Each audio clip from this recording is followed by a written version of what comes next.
بات کرنے لگا ہوں ایک کمال سب سے اعلیٰ ہے، وہ ہے ادب کا۔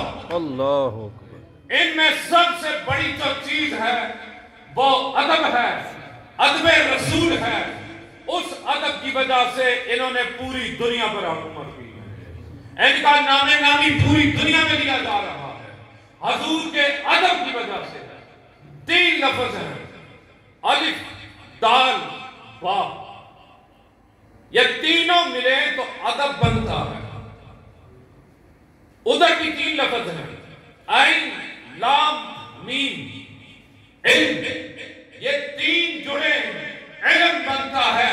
لیکن صوفیاء کہتے ہیں، عام علماء سے پوچھیں علم کا معنی کیا ہے، وہ کہتے ہیں جاننا، کسی چیز کو جاننا، پہچاننا، اس کا علم رکھنا، اسے جاننا، سمجھ لینا، یہ علم ہے۔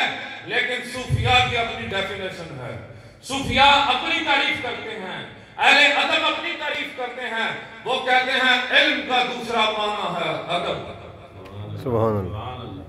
علم کا دوسرا معنی ہے ادب۔ ادب۔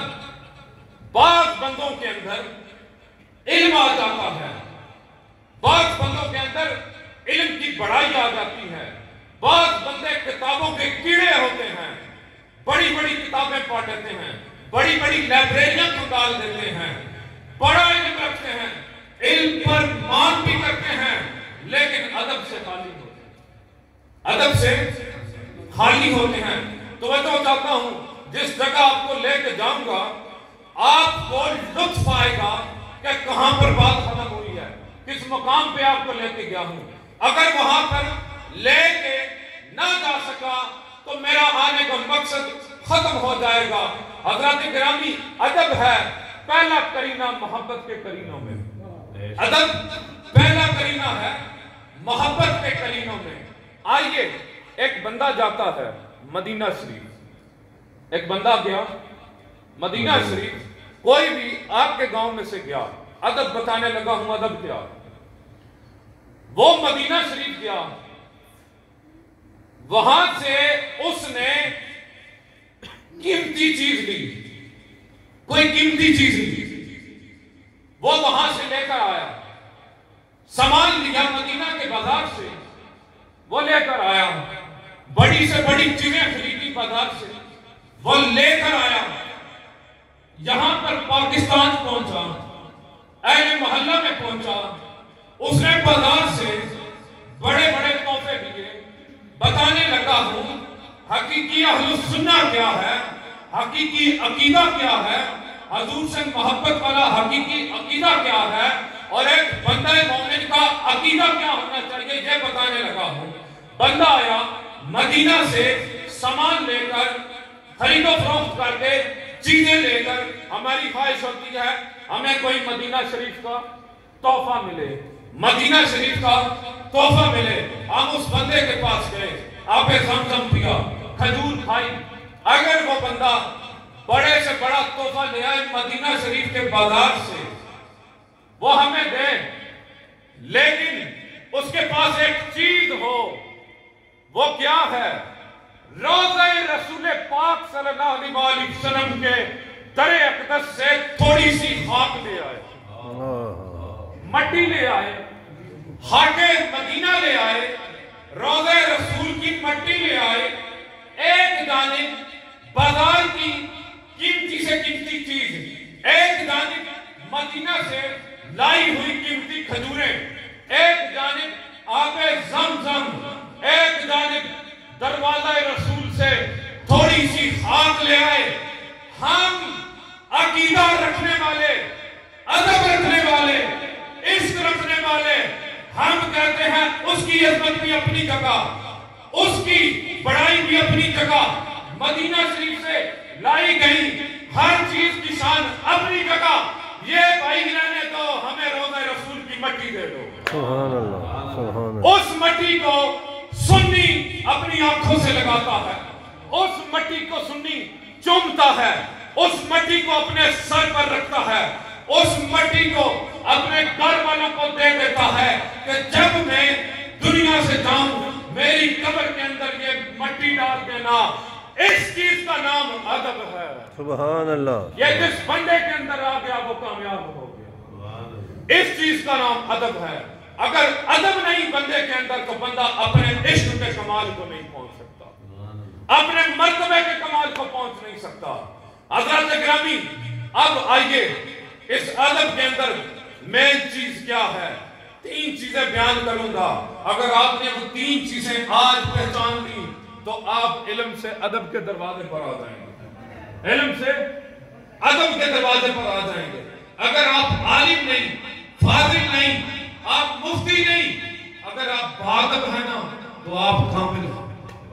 آپ باادب ہیں نا تو آپ کامل ہیں.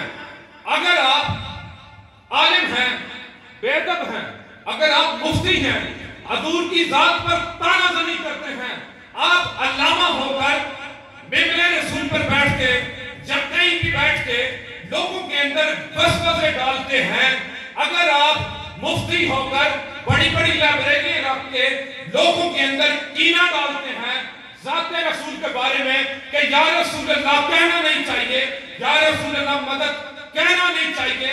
ایک جانب مفتی یہ طعنہ زنی کرنے والا, ایک جانب علامہ یہ طعنہ زنی کرنے والا, ایک جانب بکریاں چرانے والا, ایک جانب ریوڑ بکریوں پر چلانے والا, وہ اگر وضو کرتا ہے باادب ہو کر حضور کی سنت میں بکریاں چلاتا ہے, ریوڑ چلاتا ہے, ساتھ حضور کا ادب رکھتا ہے دل میں, اللہم صلی علی محمد وعلی آل محمد الصلاۃ والسلام علیکہ یا رسول اللہ, حضور کا عشق رکھتا ہے, حضور سے محبت کرتا ہے, روضہ رسول کا تصور رکھ کے حضور کی جانب استغاثہ کرتا ہے, یا رسول اللہ انظر حالنا, یا حبیب اللہ اسمع قالنا.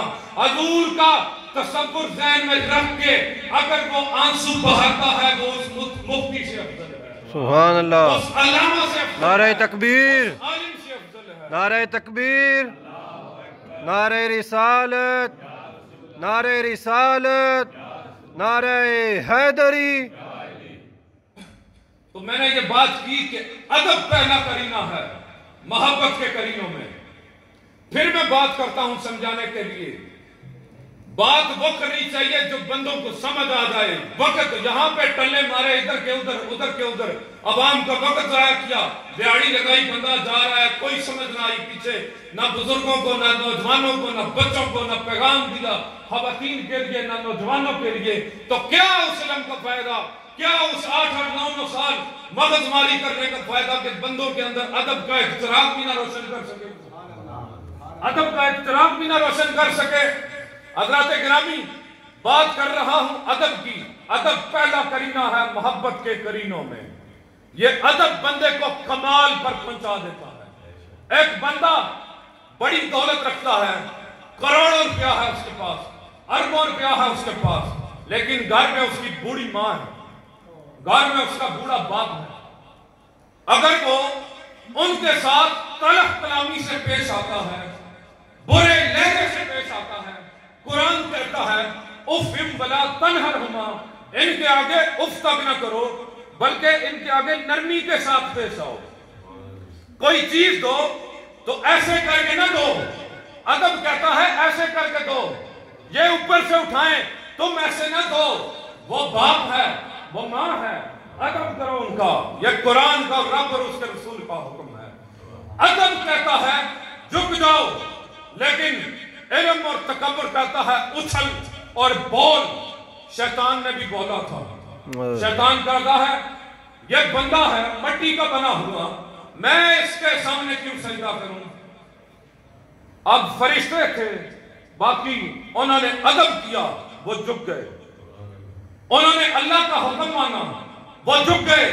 اللہ نے انہیں افضلیت عطا کر دی, مقام و مرتبہ عطا کر دیا.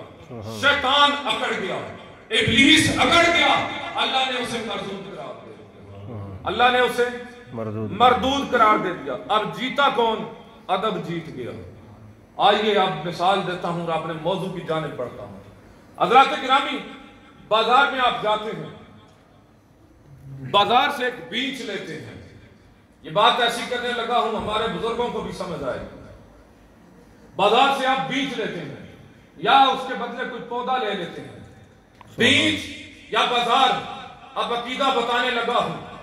بیج یا پودا بازار سے آپ لے لیتے ہیں، لے کر آتے ہیں. آپ اسے لگانے کے لیے خاص قسم کی مٹی ڈھونڈتے ہیں. کیا ڈھونڈتے ہیں؟ خاص قسم کی مٹی ڈھونڈتے ہیں.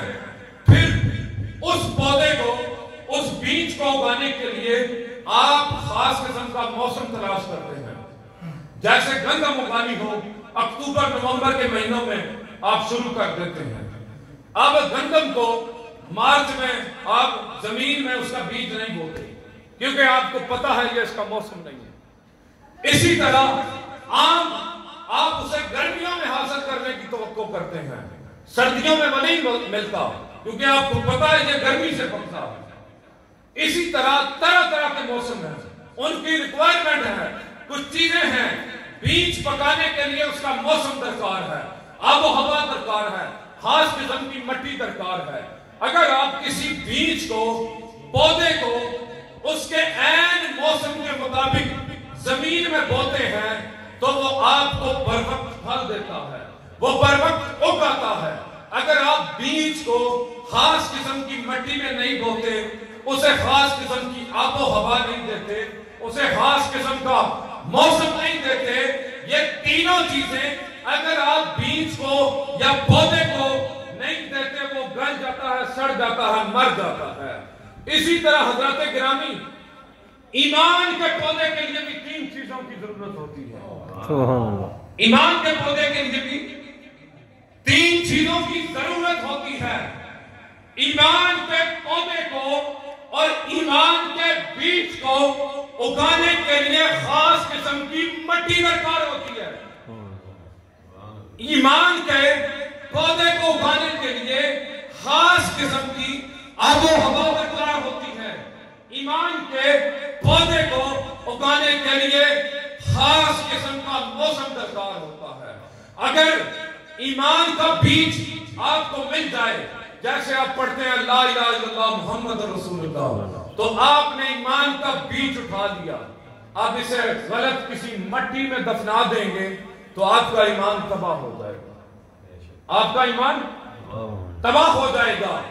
اگر آپ ایمان کا بیج لے کر حضور کے محبت والے لوگوں میں بیٹھ کر اسے بو دیں گے تو آپ کا ایمان کا بیج پوری طاقت کے ساتھ اگے گا. اگر آپ ایمان کے بیج کو غلط ہاتھوں میں دے دیں گے تو آپ نے ایمان کا بیج تو لے لیا، لیکن وہ وقت گزرنے کے ساتھ ساتھ گل جائے گا، سڑ جائے گا، مر جائے گا. آپ میری بات سمجھ گئے ہوں گے کہ اگر آپ اہل ادب کے ہاتھوں میں وہ بیج دیتے ہیں تو آپ کا ایمان سلامت رہتا ہے. لیکن اگر آپ تانا کرنے والے ہاتھوں میں اور حضور کی ذات پر تنقید کرنے والے ہاتھوں میں یہ بیج دے دیں گے تو آپ نے کلمہ پڑھتے ہوئے بھی ایمان کا ذائقہ نہیں چکھا ہو. قرآن کہتا ہے قولوا اسلمنا. جب بعض لوگوں نے مسلمان ہوئے نا تو انہوں نے کہا کہ ہم ایمان لے آئے. اللہ نے کہا یہ نہ کہو ہم ایمان لے آئے، بلکہ یہ کہو کہ ہم اسلام لے آئے. آگے قرآن کہتا ہے ایمان تو ابھی تمہارے دلوں کے اندر داخل ہی نہیں ہوا. پوچھا باری تعالیٰ ایمان کیا ہے؟ کہا کہ میرے محبوب سے محبت کرنے کا نام ایمان ہے. سبحان اللہ، سبحان اللہ. میرے مصطفیٰ سے عشق کرنے کا نام ایمان ہے. میرے مصطفیٰ سے ادب کرنے کا نام ایمان ہے. اب جب تین چیزیں اس بیج کو مل جاتی ہیں تو یہ پوری طاقت کے ساتھ اگتا ہے.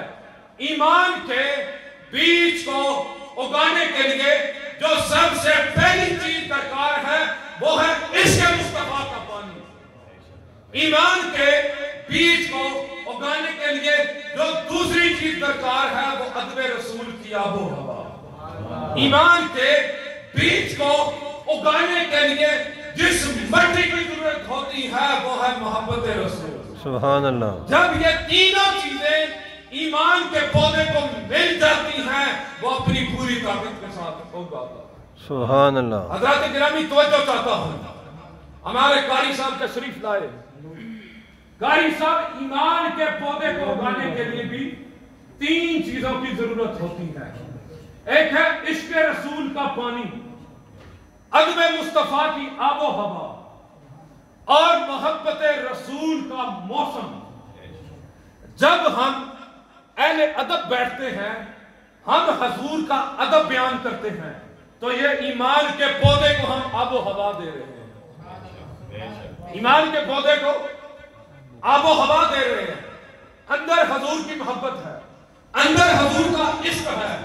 اب یہ دنیا داری میں جب جاتا ہے، اس کے آگے پیچھے گرد و غبار آ جاتا ہے، اس کے آگے پیچھے کالی گٹھائیں آ جاتی ہیں، اس کے آگے پیچھے باہر سے لوگوں کے جو تنقید کرنے والے ہیں، ان لوگوں کی تنقیدیں کانوں میں پڑھ پڑھ کے ایمان کے پودے کے گرد گرد لگ جاتی ہے، باڑھ آ جاتی ہے، عقیدہ وسوسے کا شکار ہو جاتا ہے.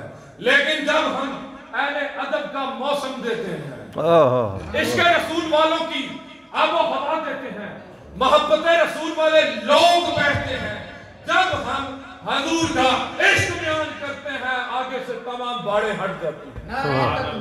اللہ اکبر. یا رسول اللہ، یا رسول اللہ، یا رسول اللہ، یا علی. تو آپ احباب یہاں پر آئے ہیں، آپ نے محبت رسول کی آب و ہوا لی. اب بات سمجھ آئی آپ کو کہ اس محفل کا کتنا فائدہ ہوا. یہاں پر آپ بیٹھے، آپ نے عشق رسول حضور کے روضہ پاک کا تصور لیا، آپ کے دل سے گھیرا جو تنگ تھا وہ کھل گیا، روضہ رسول کے ساتھ آپ کا کنیکشن جڑ گیا. نعت پڑھنے والے نے حضور کا تصور بیان کیا، حضور کا عشق بیان کیا، آپ کے اندر درد پیدا ہوا، اس درد نے حضور کے ساتھ آپ کا تعلق جوڑ دیا، محبت رسول کا تعلق مضبوط کر دیا، عشق رسول کا تعلق مضبوط کر دیا. آپ نے ایمان کے پودے کو تینوں چیزیں بیک وقت یہاں پر بیٹھ کر دی، آپ کا ایمان کا پودا تر و تازہ ہو گیا. آپ نے سائڈوں سے جڑی بوٹیوں کو کاٹ ڈالا، جڑی بوٹیوں کو کاٹ ڈالا. اب وہ بھی لوگ تھے جو حضور کی بارگاہ میں بیٹھتے تھے، اگر ان کے دلوں پر آگے سے باڑھ آ جاتی، منافقین کے قریش کے تانے سن سن کر، تو وہ ہر روز حضور کی بارگاہ میں آ جایا کرتے تھے. حضور کی بارگاہ میں آ کر عشق رسول کا پانی لیا کرتے تھے، جام رسول پیا کرتے تھے، حضور سے محبت، حضور کے بددعا کے چہرے کو دیکھ کر تازگی لیا کرتے تھے، ان کا عشق بلند ہو جاتا تھا. حضرت انس بن مالک رضی اللہ تعالیٰ عنہ آپ فرماتے ہیں، راوی ہیں، اب سنیے گا، سورہ حجرات کی آیت نمبر 2 ہے، یا ایھا الذین آمنوا لا ترفعوا اصواتکم فوق صوت النبی. توجہ رکھیے گا، بات وہ جو قرآن سے ہو اور کمال ہو. ایک آیت ہے بڑی مزے کی ہے، سورہ حجرات 26واں پارہ. حضرات گرامی توجہ چاہتا ہوں، قرآن کہتا ہے اے ایمان والے، لا ترفعوا، بلند نہ کرو اپنی آوازوں کو حضور کی آواز سے. اب کس کی جرت، کس کی مجال، وہ حضور کی ذات بابرکات آپ کی مجلس میں بیٹھا ہو اور آواز کو بلند کر لے. لیکن دیکھیے، میں نے بات کی تھی آج کے موضوع کی، وہ ہے ادب. ادب کلیئر کر دیتا ہے ہر چیز، ادب وسوسے ختم کر دیتا ہے، ادب اندر کے سوال ختم کر دیتا ہے، ادب اندر کی میں ختم کر دیتا ہے، ادب اندر کا تکبر توڑ دیتا ہے، ادب ذہن سے ہر قسم کے غلط تصورات اور تخیلات ختم کر دیتا ہے. اب صحابی رسول حضور کی بارگاہ میں بیٹھنے والے، ان کی آواز توتلی تھی، قدرتی اونچی تھی آواز. دیکھیے بات کرنے لگا ہوں، ان کی آواز قدرتی طور پر اونچی تھی، حضور کی بارگاہ میں بیٹھے ہوتے ہیں، گفتگو کر رہے ہوتے ہیں، ان کی آواز ہر روز اونچی نکل جاتی تھی، وہ فطرتی طور پر نکلتی تھی، جان بوجھ کر نہیں تھی نکلتی، یا حضور کی ذات سے یا حضور کی آواز سے اپنی آواز جان بوجھ کر اونچی نہیں کرتے تھے۔ اب ان کی آواز قدرتی طور پر اونچی تھی، لیکن جب یہ آیت نازل ہوئی، اے ایمان والو، میرے محبوب کی بارگاہ میں بیٹھے ہوئے اپنی آوازوں کو نیچے رکھا، اللہ اکبر، حضور کی بارگاہ میں اپنی آواز اونچی نہ کرو۔ بات بڑی توجہ طلب کرنے لگا ہوں، اہل حق حضور کا درود پڑھنے والے، حضور پہ سلام پڑھنے والے سنیں اور لطف لیں۔ کیا یہ واقعہ عجیب منظر تھا مدینہ شریف میں، مسجد نبوی میں۔ اب صحابی جیسے ہی یہ آیت نازل ہوتی ہے، حضور کی بارگاہ سے چپکے سے اٹھ کے نکل جاتے ہیں، حضور کی مجلس سے اٹھ کر نکل گئے، بھاگتے بھاگتے گھر میں چلے گئے۔ حضرت جیسے ہی گھر میں داخل ہوئے، دروازہ بند کیا، زار و قطار سجدے میں جا کر رونے لگ پڑے، اللہ اکبر، زار و قطار رونے لگ پڑے۔ میں لٹ گیا، میں برباد ہو گیا، میرا ایمان تباہ برباد ہو گیا، میرے پلے کچھ نہ رہا، میں تو لٹ گیا۔ قرآن نے کہا تھا ان تحبط اعمالکم وانتم لا تشعرون، اس آیت کا اینڈ ہے کہ تم نے اگر جان بوجھ کر حضور کی ذات سے آواز اونچی کی، میرے محبوب کی آواز سے آواز اونچی کی، ان تحبط اعمالکم، یہ خبط کا لفظ جو ہے بڑا محتاط لفظ اللہ نے قرآن میں لایا ہے۔ یہ ایسا لفظ ہے اعمال کو ایسے لپیٹ کر نچوڑ کے رکھ دے گا، ختم کر دے گا اور تمہیں پتہ بھی نہیں چلے گا۔ زندگی میں بڑے بڑے حج کیے ہوں، عمرے کیے ہوں، بڑی بڑی نمازیں، صدقات و خیرات، ویلفیئر سوسائٹیاں، ہر چیز نیک کام کیے ہوں، لگے کے تمام کیے ہوں، لیکن ذرہ برابر بھی حضور کی بارگاہ کا بے ادبی کی، حضور کی بارگاہ سے گستاخی کی، تو اعمال کو اللہ تعالیٰ ایسے نچوڑ کے رکھ دے گا، وَأَنْتُمْ لَا تَشْعُرُونَ، کہ ہمیں پتہ بھی نہیں چلے گا۔ اب صحابی نے یہ آیت سنی، حضور کے عاشق تھے، حضور سے محبت کرنے والے تھے، وہاں سے چلے گئے، گھر میں جا کر زاروں قطار رونے لگ پڑے۔ اب محبوب وہ ہو جسے خبر نہ ہو وہ کیسا محب ہے۔ آج ہمارا عقیدہ ہے 1400 سال بعد بھی کہ حضور ہماری اس محفل کو براہ راست سن رہے ہیں، بے شک، حضور اس مجلس میں موجود ہیں۔ حضرات گرامی یاد رکھیے گا، جب میں ذاتی طور پہ بات کرنے لگا ہوں، محفل کے طور پہ نہیں، جب آپ کی سبحان اللہ دل سے نکل رہی ہو اور آپ کے اندر ایک روحانی سکون مل رہا ہو، خطیب کی بات سن کے یا نعتخوان کی سناہانی سن کر آپ کو ایک لذت مل رہی ہو، خدا کی قسم یہ ذاتی عقیدہ ہے کہ اس مجلس میں حضور موجود ہوتے ہیں، یا حضور براہ راست اس محفل کو سن رہے ہوتے ہیں، یا اس محفل میں تتنزل علیہم الملائکہ، فرشتوں نے چادر بچھائی ہوتی ہے اور ان پر رحمت خداوندی کا نظر، سبحان اللہ، سبحان اللہ، یہ محفل کی کیفیت ہوتی ہے۔ اب محبوب اور محب 1400 سال بعد بھی اپنے عاشقوں سے ان کی کوئی چیز پوشیدہ نہیں، تو وہ تو ان کی بارگاہ میں بیٹھنے والا صحابی تھا۔ ایک دن گزرا، دوسرا دن گزرا، تیسرا دن گزرا، تیسرے دن کے بعد حضور نے پوچھا وہ میرا عاشق یہاں پر بیٹھنے والا اونچی آواز والا کدھر گیا ہے؟ اونچی آواز والا کدھر گیا؟ کدھر گیا ہے؟ صحابہ اکرام نے کہا کہ یا رسول اللہ ہم نے بھی نہیں دیکھا، 3 دن ہو گئے نہیں دیکھا، گیا کدھر ہے؟ حضور نے فرمایا انس جاؤ کچھ صحابہ کو لے جاؤ اور اس کی حالت کو دریافت کرو کن حالات میں۔ اب صحابہ اکرام کا پورا وفد وہاں پر جاتا ہے اس صحابی کے گھر میں، دروازہ کھٹکھٹایا، ایک بار کھٹکھٹایا نہ کھولا، دوسری بار، تیسری بار، جب انہوں نے دروازہ کھولا اندر سے صحابی نے تو ان کے کپڑے گیلے تھے اور رو رو کر 3 دنوں سے اپنی حالت بگاڑ رکھی تھی اور ساتھ کہہ رہے تھے میں لٹ گیا میں برباد ہو گیا، انس میں لٹ گیا میں برباد ہو گیا، اے میرے یاروں میں لٹ گیا میں برباد ہو گیا۔ حضرت انس کہتے ہیں اور صحابہ اکرام پوچھتے ہیں کہ وجہ کیا ہوئی ہے؟ ماجرا کیا ہوا ہے؟ کیوں کہہ رہے ہو کہ میں لٹ گیا، میں برباد ہو گیا؟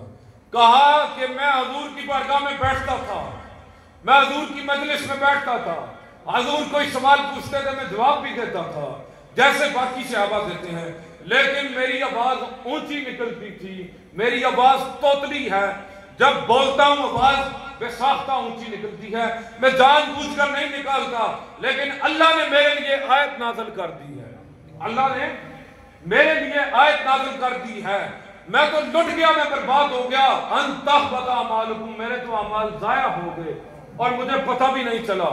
حضرت انس نے سارا ماجرا سنا، واپس پورا وفد حضور کی بارگاہ میں آ گیا، آ کر عرض کیا یا رسول اللہ صلی اللہ علیہ وسلم، وہ آپ کا صحابی کہتا ہے کہ یہ جو سورہ حجرات کی آیت نمبر 2 نازل ہوئی ہے، یا ایھا الذین آمنوا لا ترفعوا اصواتکم فوق صوت النبی، یہ میرے لیے نازل ہوئی ہے کیونکہ میری آواز اونچی ہے، میں جب آپ کی بارگاہ میں بیٹھتا ہوں آواز اونچی نکلتی ہے، میرے اعمال تباہ و برباد ہو گئے ہیں، میرے اعمال ضائع ہو گئے، میں لٹ گیا ہوں، میں برباد ہو گیا ہوں، میری ہر چیز برباد ہو گئی ہے۔ اب حضور تھے، قریب تھے، قرآن کہتا ہے لقد جاءکم رسول من انفسکم عزیز علیہ ما عنتم حریص علیکم بالمؤمنین رؤوف رحیم، تمہارا محبوب اللہ کا محبوب رؤوف الرحیم ہے۔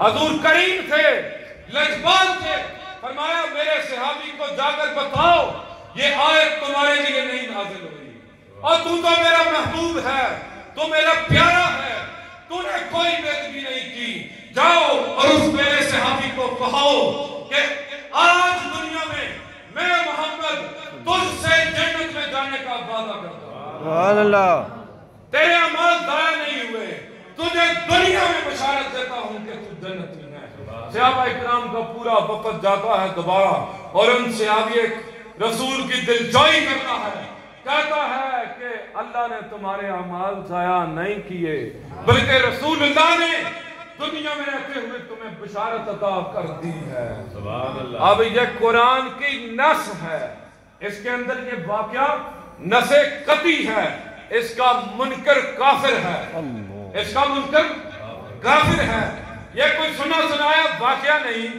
قرآن کی تفسیر ہے، اور اس تفسیر کا منکر جو ہے وہ کافر ہے۔ اب ایک چیز بیان ہوئی، اس صحابی رسول کی محبت، اس صحابی رسول کا ادب۔ اب یہ آیت آج بھی جائیں تو روضہ رسول کے باہر لکھی ہوئی ہے، روضہ رسول کے باہر لکھی ہوئی ہے۔ اب اس صحابی رسول کو مقام جو ملا وہ کس وجہ سے ملا؟